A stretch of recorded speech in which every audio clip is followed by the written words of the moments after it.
Welcome to another Good Dads podcast. I am Jay Foch, and we have a couple of guests here, and I will start with you, sir, and introduce yourself. Remind everyone of your position here as well. That's right. I'm Scott Lewis. I'm the project manager here at Good Dads, so I'm in charge of the Forge grant that we have, and so that covers both the Forge and Plus Us programs that we're running, which is for the solo dads. And what's really exciting is the new class for our couples. That's that Plus Us class. So. And Forge kind of sounds like it's a tool brand. Yeah, it is. Like it's almost like, you know, if you have like a drill and it's powered by Forge. Super manly, yeah. But that's not Forge. Forge is something else. Technically, it's an acronym that's really long and fastidious, but we don't need to get into that. Okay. Yeah. Okay. Look it up, I guess is what he's telling you. We could say it's fatherhood, outreach, resilience, grit, engagement, fatherhood. Yeah. So it's actually Forge Fatherhood. I like how you said that we can say it, but I'm glad that you did. Yeah, because you knew it off the top of your head. Yeah, I would have. Yeah, absolutely. We also want to welcome Travis Rubelee, the Scout Executive CEO of Scouting America, formerly Boy Scouts, the Ozarks Trail Council. We really appreciate you being here. Absolutely. And we always like to start out with our guests before we do anything is, you know, the biggest thing is obviously this is Good Dads, and you are a dad. I am a dad. Yeah. You know, so I've got two kiddos. I've got a 15-year-old daughter named Sarah and a 12-year-old son who actually turns 13 on Thursday. So about to be a teenager. Oh boy. God help me. But yeah, so, you know, both good kiddos, and just love hanging out with them as much as I can. Are you starting to experience the teenage at 12? So we started experiencing the teenage years probably about, 11 and a half years ago. I get with him, and then my daughter, I mean, probably 10 minutes after birth. So yeah. So, it's, why do you think I got gray hair, Jay? Yeah. So, right. It's caused it all. So. It works on you, right? Absolutely. Frost hair for free. Yeah. Oh, yeah. I mean, I've got hair, which is a good thing. So we'll go with that. I always try to explain to some of my friends that don't have kids and one in particular I'm thinking of that I talked to him in St. Louis, and he was just like, so why, like, I don't understand, like, what's the big deal? Like, why'd you do it? Sounds like you're all stressed. He's like, really? And sound great. And I'm like, no, I promise. There's a reward. It's pretty cool. It feels really good at the end of the day. And he's just like, okay, if you say so. Yeah. And one day they could take care of you, and so that's kind of what it is. Maybe. It's kind of I don't know. Succession plan. Yeah. So. Depends on how well you raise them, I guess. If you do it right. So that's all. It reminds me of my grandma. Whenever we moved away, I moved down here, and then my sister moved down here, and my grandma was really upset because she was telling my parents, they're like, well, who's going to take care of you? If they're 3 hours away, they can't, they can't take care of you. She was very concerned about that. And 7 hours away. So yeah, I get it. Okay. Yeah. So there you go. Well, thank you so much for being here. I know we have a lot of questions, and I'll let you lead things off here. Yeah, absolutely. So can you tell me a little bit about your background and what you do? I know it's kind of written on your shirt. Oh, yeah. But yeah. So, when I tell folks I work for the Scouts, for Scouting America now, we changed our brand 2 years ago. I would say, I work for the Boy Scouts, and they're like, oh, that must be great. You get to go camping with the kids and all that. I'm like, yeah, really, I don't do any of that. I do that with my own kids now in a volunteer capacity. But so, I mean, it's basically running, I'm the CEO of a $1.7 million operating budget company here in town, 15 employees. We cover 31 counties here in the Southwest Missouri area, and also 3 counties over in Kansas, Southeast Kansas. And so whether it's recruiting, fundraising, networking, camp management, health risk, you've got insurance. I mean, it's kind of the jack of all trades. And so, the big components are fundraising, recruiting, and retention. So just keeping kiddos involved in our program, changing their lives one day. Wow. So I've got 2 very important questions on that. Okay. Are you still doing the popcorn? Always doing the popcorn. Okay. So I'll have popcorn for you guys later, so don't worry. So I've been doing that. I'm in charge of the popcorn sale too. Been doing that for 20 plus years. And so, yeah, I mean, been all over the country working for the Scouts. Started my career in Dallas, moved to Dallas, then Lubbock, then Tyler, Greensboro, North Carolina, back to Dallas, up to Kansas City, and then joined here the Springfield Council almost 2 years ago. Incredible. That's awesome. Yeah, so love it. My next question is, I obviously the brand has changed. I was a scout growing up. Do you still, and I know obviously camping, you always think of camping, Sure. you know, Boy Scout and everything. There was so much other things. I mean, there was obviously Pinewood Derby that that thinks, you know, it comes to my mind on spending hours in the wood shop with my dad and, you know, him throwing tools and trying to get it right. That's what it's all about. Absolutely. That's what it's all about. I'm holding tools as he's getting angry about this. Because he wants you to win. Right. And That's right. might not quite be about you, but it might be about him. Good. Still onto the plate during that day. You can always tell the dad cars versus the kid cars. And I love some of them. You know, some of them, you know, my favorite ones are the ones that the kids truly did, that they might not have had, you know, a dad at home or, you know, something like that. And they wanted to do it. And it's a block of wood that they've just colored with markers and, you know, whatever paints that they could find. But there are some really cool cars. You know, I did them with my son, you know, he and my daughter, they would draw it out and kind of what my dad did with me. And then I'd cut them out, you know, using the skill saw or the scroll saw. And then they would sand them, you know, we'd kind of work it together and, you know, they would come up with crazy ideas, you know, like my daughter loves, you know, music. And so her favorite band is Weezer. And so she made a Weezer bear. Nice. So it was legit. Yeah. And, you know, my son loves Star Wars and Legos. So we did a land speeder, and then he did a Forky car one year for, you know, from Toy Story. So, you know, some of those cars, I mean, it's kind of an extension of them, but hopefully they'll have the same memories that I did with my dad working on the cars. Because I mean, it's not so much building it, it's just spending that time with the kiddos. Building something. Building something Together. Yeah. And a lot of great memories. Oh, yeah. Obviously I joke around about sanding it down, but I mean, it was really cool. Yeah. Yeah, it was really cool. And that kind of goes to my next question too is, you know, obviously with scouts, I mean, that was a lot of projects. You know what I mean? We talk about Pinewood Derby, obviously, you know, the camping aspect, but just I don't want to say necessarily arts and crafts, but I remember like doing stuff in my parents' basement because my mom was a den mother. Yeah. I know some of these terms have probably changed. Den leader. Maybe. But, Den leader. Yeah, Okay. in Cub Scouts, you know, it used to be the den mother. Yeah. But yeah, I mean, Cub Scouts is still the same. Yeah. And I guess the big thing, you know, some people say, well, your name changed. Well, yeah, it did. It's more inclusive to those that we serve because we have boys and girls now. But the values haven't changed. You know, the Scout Oath and the Scout Law, same things that, you know, started, 116 years ago now, back in 1910. Nothing has changed on the value side. Our goal is just to make, you know, young kids productive members of society one day. Yeah. And so, I mean, it's still the same scouts. I mean, Do you do marbles? Yeah, Is that phasing out? There used to be a Marble Madness. I'm not familiar with that. Can you marbles? Were you shooting marbles? The actual game of marbles. Okay. A big marble. Yeah. You know, like it. That's your shooter. Is I don't remember. an integral part of scouting? Not necessarily. It's just one of the activities I remember. Oh, It's a game. Well, yeah. Were you ever a Boy Scout? Yeah. Oh, okay. Yeah. I was never. I had friends that were Okay. Boy Scouts and into scouting. Yeah. And I always remember them, physically strong, mentally awakened. Is this Star Trek? Yeah, it's the pillars. I think that's there. Oh, okay. So it's better. Now you guys are throwing up gang signs. So I'm duty very to self, duty to others, and duty to God. So those three things.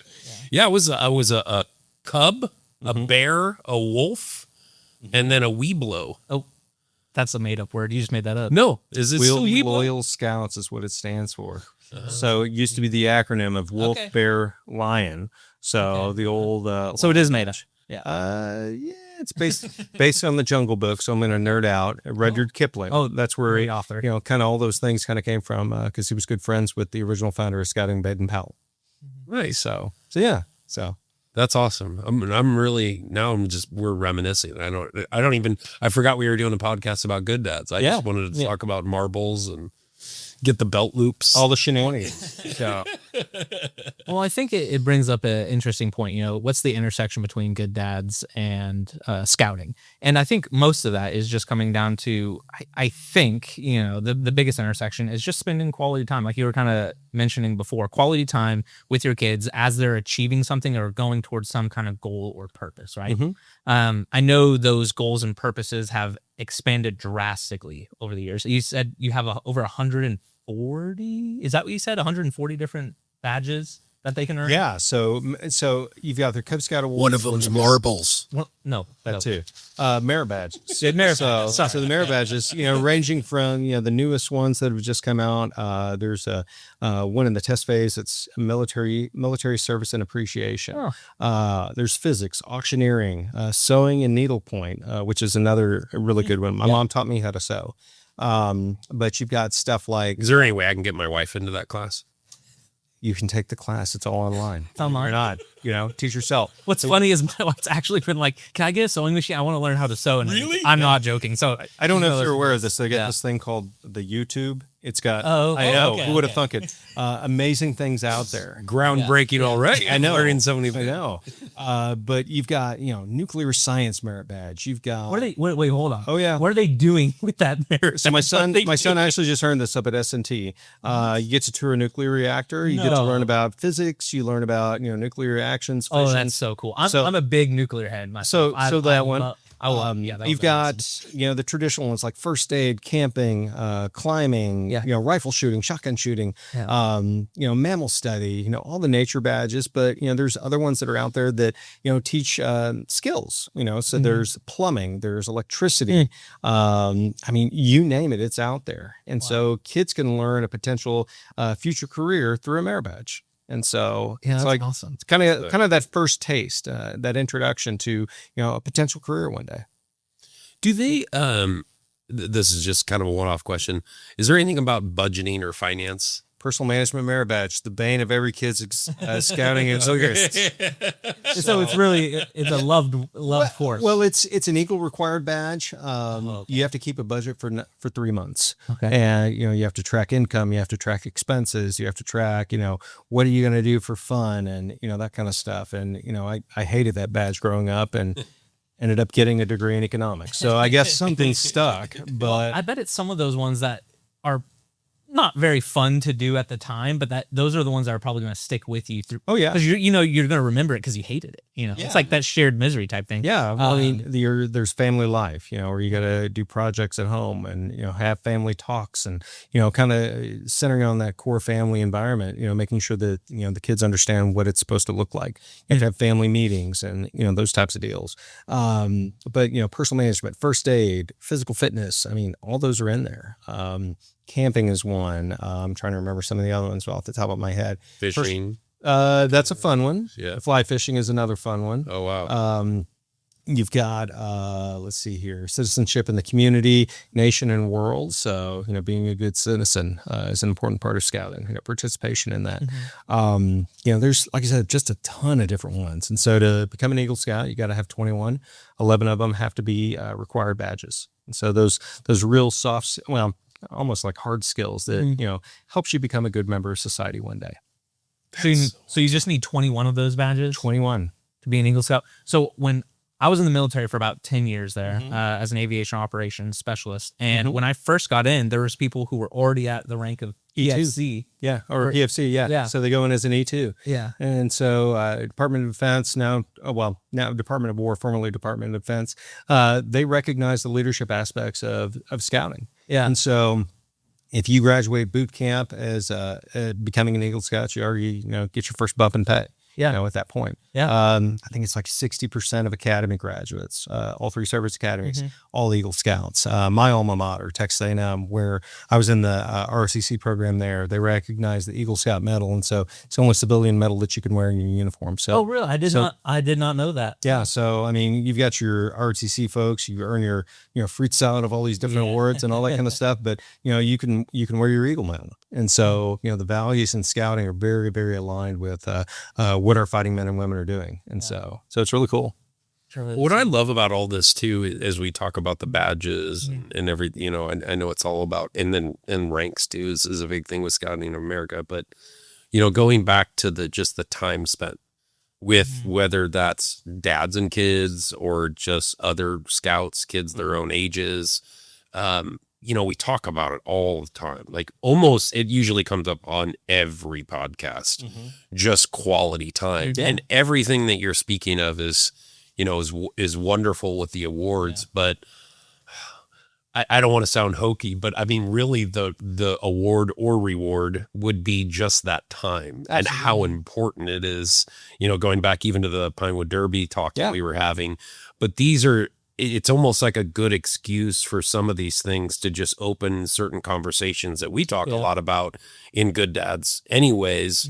And then talking about certain things through some of these badges that you maybe wouldn't talk about on a regular weekly basis with your child. Yeah. Have you experienced anything of that with your personal kids? And I'm sure you see it with the Scouts for sure, but 100%. And so Cub Scouts, I mean, it's the, K through 5 program. And so it's really the dependence on mom and dad and starting to wean off of that as well. And so, as they become older, it's teaching them more independence.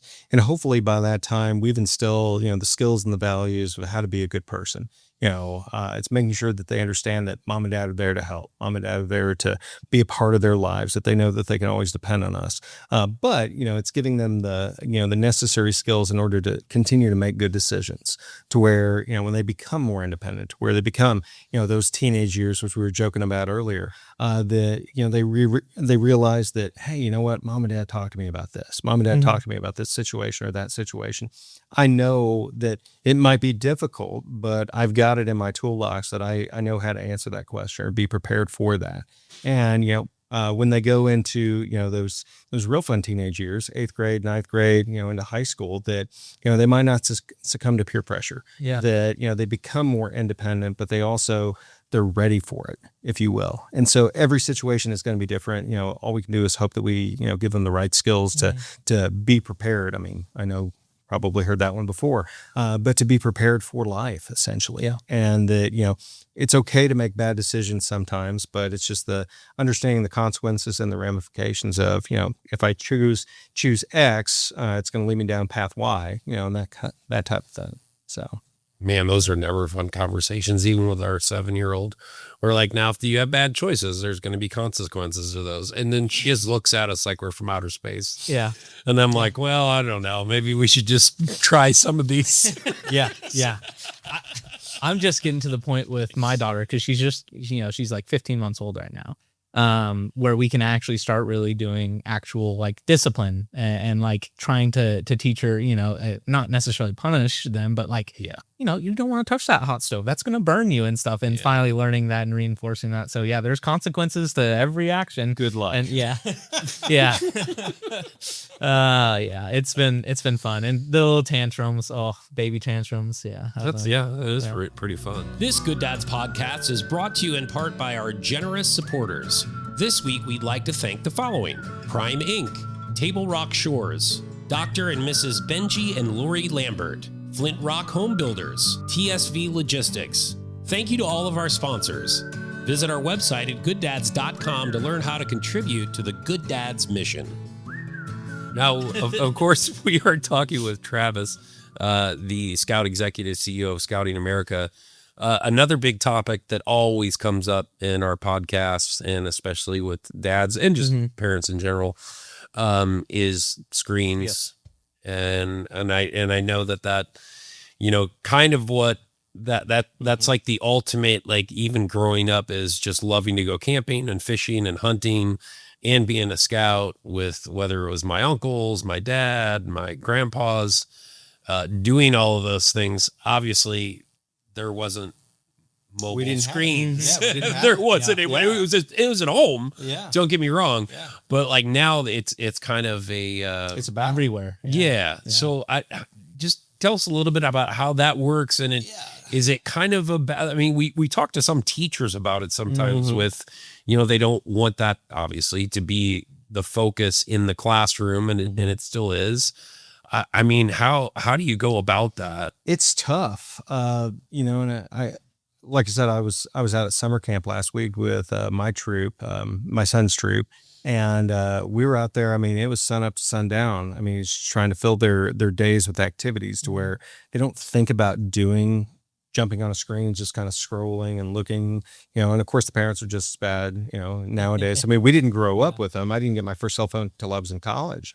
But it's kind of like a mobile office now. The kids today, I mean, they're just looking at reels, or they're just scrolling mindlessly, or playing video games, or, doing XYZ.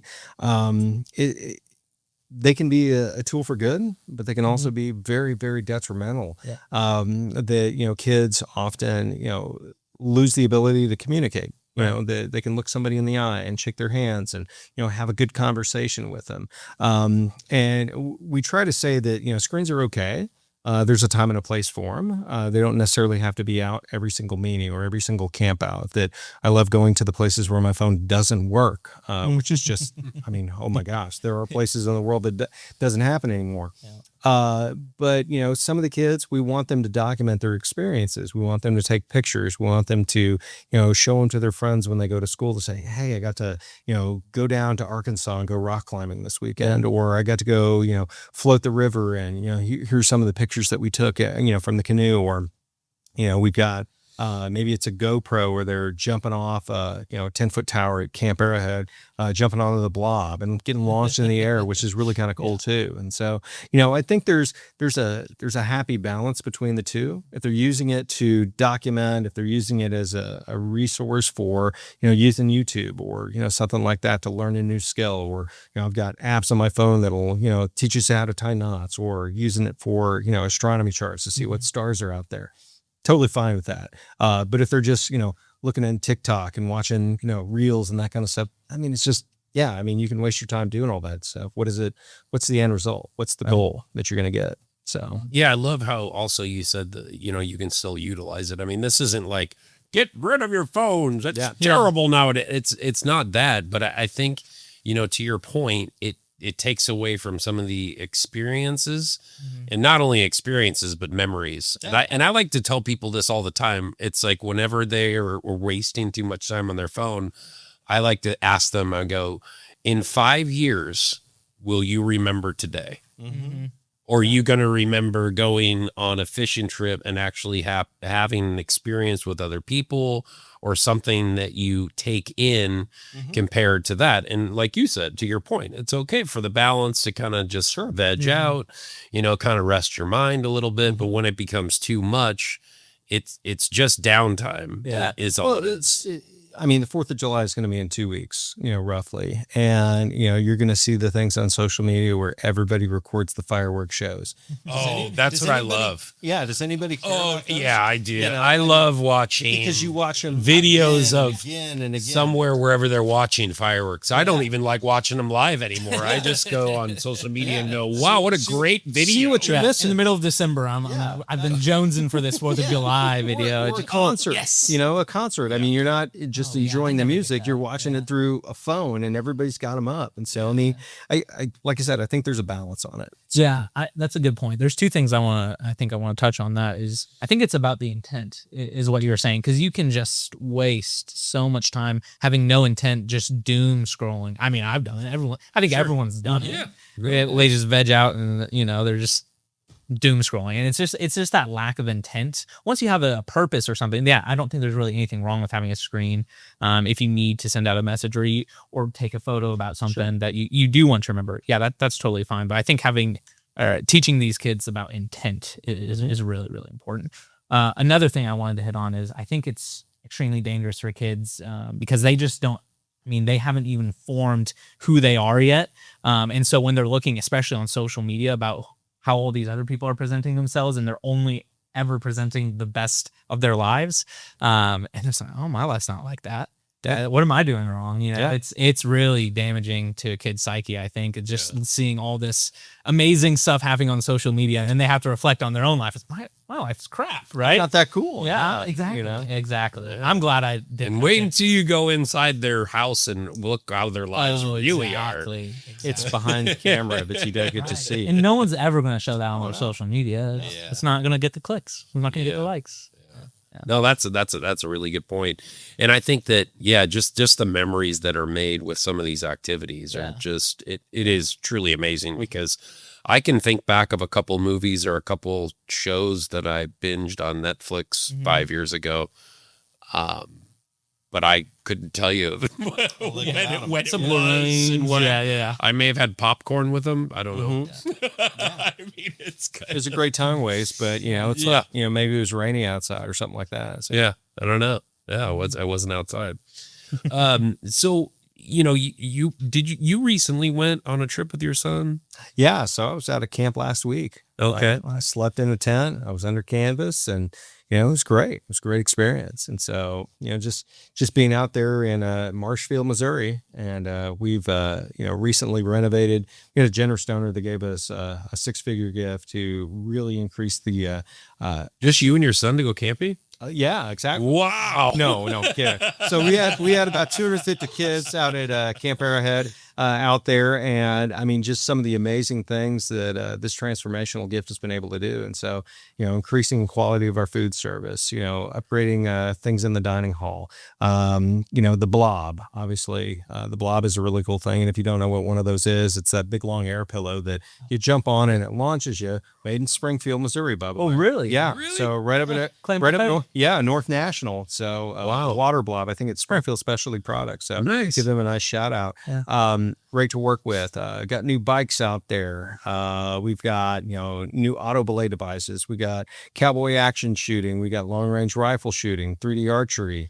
Oh gosh, what else? I mean, 2 3D printers out there. So, kind of trying to blend everything in, the technology with the fun, and, trying to engage the kids with, what do they want to see? What do they want to do? And the cool thing is that, the surveys from last year, everybody was like, oh, fix the food. Well, we fixed the food. Everybody was not hungry. Everybody ate food, and it was just phenomenal. Salad bars, lunch and dinner. We had a breakfast bar out there too. Quality coffee. Who would have thunk it? So, I mean, just cool things to enhance that camping experience, and getting showers and restrooms out there. We rented a couple of shower and restroom trailers, which, by the way, if I ever go into another business, that's the business I'm going to go into because they are quite lucrative. They are So like deluxe porta potties. basically air conditioned, flushing Oh, toilets. air conditioned. Oh yeah. I mean, Are we still talking about camping? Yeah, You're exactly. hot at that point. So, but I mean, it like I said, it was just the amazing. We did scuba diving. That was another one that we did in the pool. We did a scuba experience where the kids got to, experience scuba diving, in a controlled environment where, they could, see what it's like to breathe underwater, with the regulator and that kind of deal. And so, just a cool thing for, some of these first tastes for some of these kids. And now I got to figure out what we're going to do next year. Yeah, how are going to top it? Yeah, to add. Oh my goodness. So That's a good problem, though. Yeah. Was there anything that we missed that we didn't ask you just about, not only necessarily Scouting of America, but just being a dad? Because all of these experiences are so great to have that. It's almost kind of like, okay, we got to get the next thing. yeah, the biggest thing is just, being there for your kids. Bottom line, I will never begrudge somebody for playing sports or, being active in other activities. Obviously, scouting is a lifestyle, and, it's going to make them better people one day. And so, it's not, the metric is not, how many merit badges were earned or how many Eagle Scouts we have. It's, the transformational experience, 10, 20, 30 years later, that it continued to make a transformational impact in their life. Really, it's getting kids involved in something, whether it's Scouts or 4-H or Girl Scouts or, whatever is out there. Sports is a great thing, but, are the parents able to participate, or are they just sitting in the bleachers? Right. It's easy to be, that parent on the sidelines, but it takes a lot for a parent to step up and say, you know what, I got time for this, and you've got that short window, and one of the recruitment techniques that we utilize, we basically take a piece of adding machine paper, like a 10 key, and we mark off like 78 little tick marks on there, and we hold it up in front of the parents and say, this is your child, whether you realize it or not, this is the life of your child right now. Okay. So 0 to 78, I think it's actually maybe even 79 or 80 now, for the life expectancy. But, at least the kids, when they join Cub Scouts, they're 6 years old. So you tear off 0 to 6. And then, once they turn 18, they're out of the house. So you tear off 18 to, 78. So you've got, 18 to 6. And then they're like, well, when they turn 13, you tear that one off. They don't want to be around her. You basically just kind of going through this process where you get this short little thing that represents those kiddos. And, why wouldn't a parent want to take advantage of that? Because you never know how much time you got. Yeah. And if you don't do that with the kids, you lose them quick. They grow up and, you want them to come back and visit mom and dad and, have an impact on their lives. And so it's one of those things that parents need to just realize they need to take advantage of that time that they got with their kiddos, whether they're 15 months old or, 13 and 15, or Jay, I'm not sure how old your kids are. Yeah. You can't get that time back, and you can doom scroll. You can watch the entire episode or entire series of The West Wing and spend hours doing all that kind of stuff.